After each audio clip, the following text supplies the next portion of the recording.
Now the Israelites settled in Egypt in the region of Goshen, which is in the delta region, the northern part, lower elevation. They acquired property there and were fruitful and increased greatly in number. Jacob lived in Egypt 17 years, and the years of his life were 147. When the time drew near for Israel to die, he called for his son Joseph and said to him, "If I have found favor in your eyes, put your hand under my thigh." We saw this happen before when Abraham had his servant do this before we sent him out to go find a wife for his son Isaac.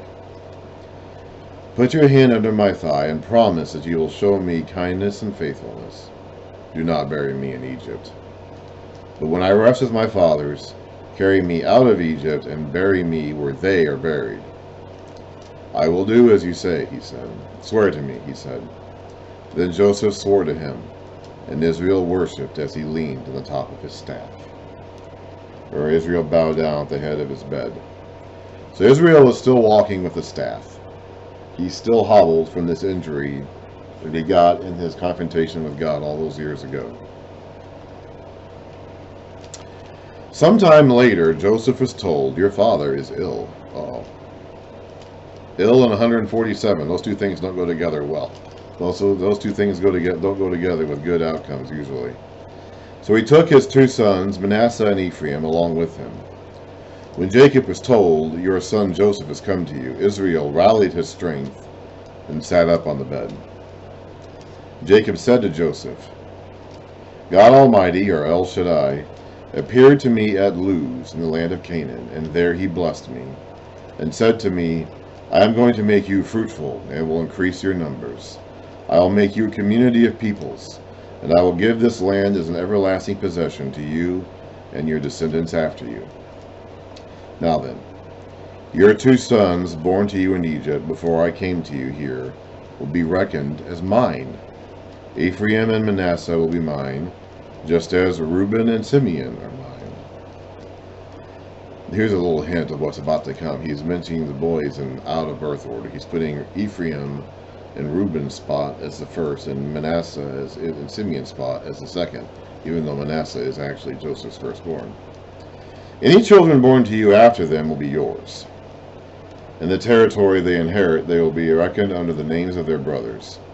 As I was returning from Padan, Aden, Paran, whatever, northwest of Mesopotamia, to my sorrow, Rachel died in the land of Canaan, while we were still on the way, a little distance from Ephrath. So I buried her there beside the road to Ephrath, that is, Bethlehem. When Israel saw the sons of Joseph, he asked, 'Who are these?' 'They are the sons God has given me here,' Joseph said to his father. Then Israel said, I guess he's never seen them before. It seems kind of weird. He lives here for 17 years and never sees his two grandsons. Maybe they look different. I don't know. It's kind of weird. Then Israel said, 'Bring them to me so that I may bless them.' Now Israel's eyes were failing. Maybe that's the reason why, huh? Because of old age. And he could hardly see. Now Isaac's eyes failed him way back before his death. Joseph, I guess, at least kept his eyesight pretty close to the very end. He could hardly see. Not completely not see, but could hardly see. So Joseph brought his sons close to him, and his father kissed them and embraced them. Israel said to Joseph, 'I never expected to see your face again, and now God has allowed me to see your children too.' So I guess he didn't see him these 17 years. I don't know. It's weird. Then Joseph removed them from Israel's knees. So he was sitting them. These boys would be old enough now. I mean, these would be young men at this point in their 20s, around 20-ish. Because Jacob, all these J names. Jacob had been living, he's about to die. This is actually the beginning of his death scene. So Jacob had been living there for 17 years, and Ephraim and Manasseh were both born before that. So they're at least 17 years old. Ephraim, the second born, is at least 17 years old. So this isn't like taking your toddler-age grandson and bouncing him on your knee. Okay? This is some sort of custom where these teenage boys or young 20-something men, whatever they are, are somehow sitting on this old man's knees for some cultural custom of some kind. But this is not to indicate, don't put the picture in your mind of a grandfather taking his 6-year-old grandson and bouncing him on his knee or whatever. That's not what's happening here. Then Joseph removed them from Israel's knees and bowed down with his face to the ground. And Joseph took both of them, this is Joseph, took both of them, Ephraim on his right toward Israel's left hand, and Manasseh on his left toward Israel's right hand, and brought them close to their facing each other. So he wants Manasseh, who is his firstborn, to get his father's blessing. But Israel reached out his right hand to put it on Ephraim's head, though he was the younger, and crossing his arms, he put his left hand on Manasseh's head, even though Manasseh was the firstborn. So Joseph is going like this, or maybe like this. So he is going to bless them in reverse order of their birth, which is not what Joseph wants. Then he blessed Joseph and said, "May the God before whom my fathers Abraham and Isaac walked, the God who has been my shepherd all my life to this day, the angel who has delivered me from all harm, may he bless these boys. May they be called by my name and the names of my fathers Abraham and Isaac, and may they increase greatly upon the earth." When Joseph saw his father placing his right hand on Ephraim's head, he was displeased. So he took hold of his father's hand to move it from Ephraim's head to Manasseh's head. Joseph said to him, "No, my father, this one is the firstborn. Put your right hand on his head." But his father refused and said, "I know, my son, I know. He too will become a people, and he too will become great. Nevertheless, his younger brother will be greater than he, and his descendants will become a group of nations." He blessed them in that day and said, "In your name will Israel pronounce this blessing." The Hebrew of "your," by the way, there is plural, so it's more than one. "In your name will Israel pronounce this blessing. May God make you like Ephraim and Manasseh." So he put Ephraim ahead of Manasseh. Then Israel said to Joseph, "I am about to die, but God will be with you and will take you back to the land of your fathers. And to you, the one who is over your brothers, I give the ridge of land I took from the Amorites with my sword and my bow." And we never read about that. We never read about him doing that, but apparently he went to war or went to battle with some Amorites and took some land from them. And we have no idea when that would have happened. I'm guessing it was during the time when Joseph was in Egypt. But I don't know. It's not mentioned at all. We didn't read about that at all. The alternate translation here in the footnote says, "And to you I give one more portion than to your brothers. The portion I took from the Ammonites with my sword and my bow." Actually, I got that confused.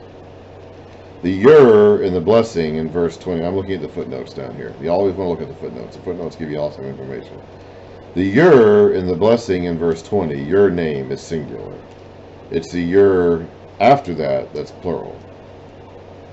When he says God will be with you and take you back to the land of your fathers, that "your" is plural. But when he says in your name will Israel pronounce this blessing, that "your" is singular. I got a little confused. Okay, so I want to say something here before I move on to the last chapters of Genesis.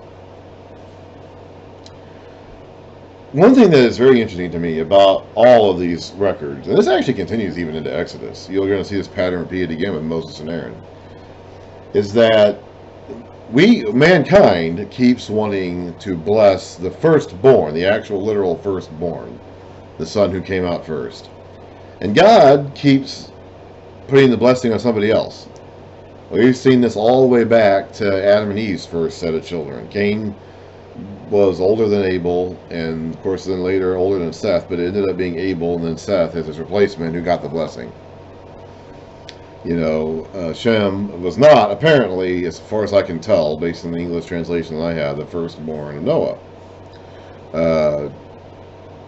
I don't know about Abram being the firstborn of Terah. I don't think we have a birth order there. Abram had two brothers. I'm not sure what order they were born in. But Ishmael was not the firstborn of Abram. Isaac was the one who was the only one born of the wife Sarah. Jacob was not the firstborn of Isaac. Judah and Joseph are not the firstborn of Jacob. Ephraim is not the firstborn of Joseph, and yet it's always those are the guys who keep getting the blessing and those are the ones that keep getting anointed, I guess you could say, or chosen as like the special one, even though they're not the first. They're not actually the first. So there is even here. Now Joseph is the 11th. Okay, he is pretty far removed. Okay, from the firstborn. Now, he was the firstborn of Jacob's favorite wife, and the only woman that Jacob actually wanted to marry. But, he's pretty far away from being the firstborn in terms of straight up birth order. He's as far away as he can possibly get, practically. But even so he should know, and he also knows what it's like to have favoritism problems in his family. They've experienced this directly. But even he wants his firstborn son to get the blessing.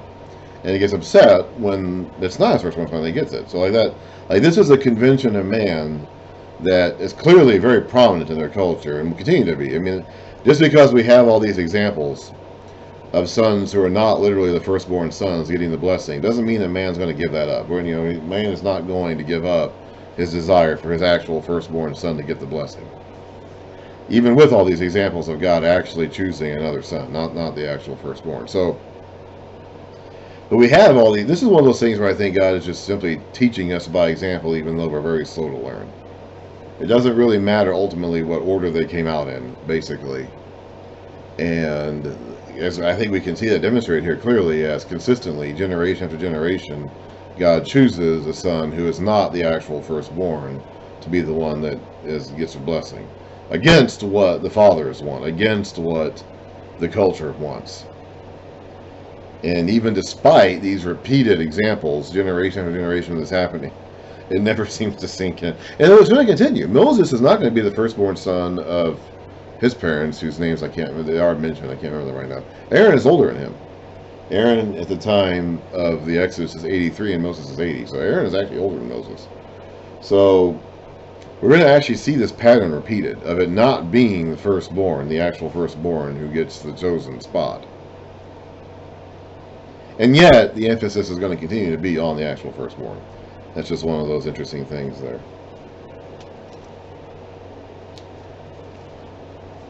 Oh, and also about Manasseh and Ephraim. Ephraim is going to become so later on, of course, the tribes of Israel become a kingdom.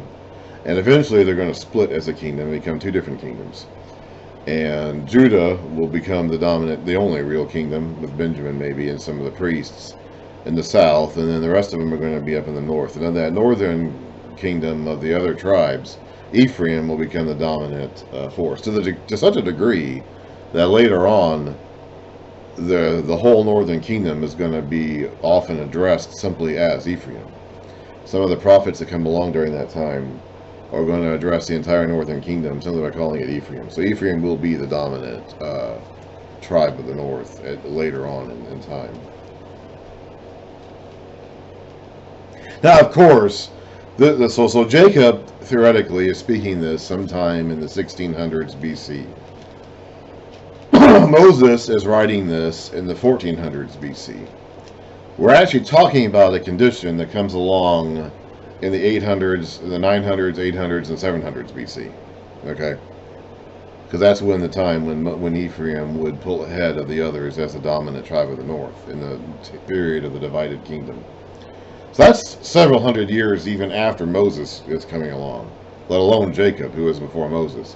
So of course then, and so Jacob is predicting this. Moses is leaving us a written record of Jacob predicting this. But this won't actually happen for 500, 600 plus years even after Moses' time.